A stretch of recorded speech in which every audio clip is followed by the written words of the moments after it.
All right, in other news, China has signaled a shift in its COVID policy. It is now moving towards easing some of those restrictions that have been in place for a long time now, despite the high daily case numbers being recorded in the country. Dozens of districts in Shanghai and Guangzhou that have reported rising COVID cases were released from COVID measures on Thursday. Under the new rules, home isolation for the infected is allowed.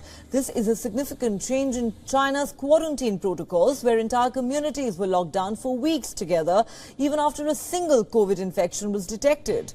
China's premier has announced that the country was facing a new situation. Quoting the vice premier, the state media released a statement saying, "The country is facing a new situation and new tasks in epidemic prevention and control. As the pathogenicity of the Omicron virus weakens, more people are vaccinated and experience in containing the virus is accumulated."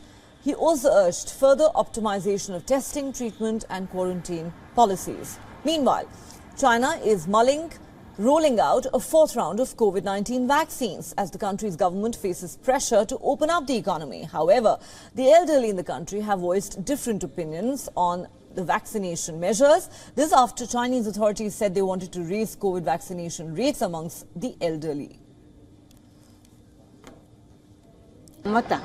I didn't get vaccinated. Why I did not get vaccinated is because I have a lot of diseases. I have cerebral infarction, myocardial infarction and many other diseases. There are already so many diseases without vaccination.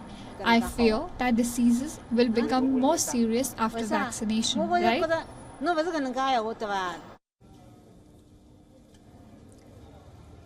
Meanwhile, health experts say the plan to vaccinate the elderly doesn't go too far, and it would be difficult to introduce a vaccine mandate in China. Meanwhile, the European Union chief Charles Michel met with the Chinese President Xi Jinping. In a first in-person meeting, the Chinese President pledged to strengthen strategic communication and coordination with the European Union, further outlining how China will remain open to European companies.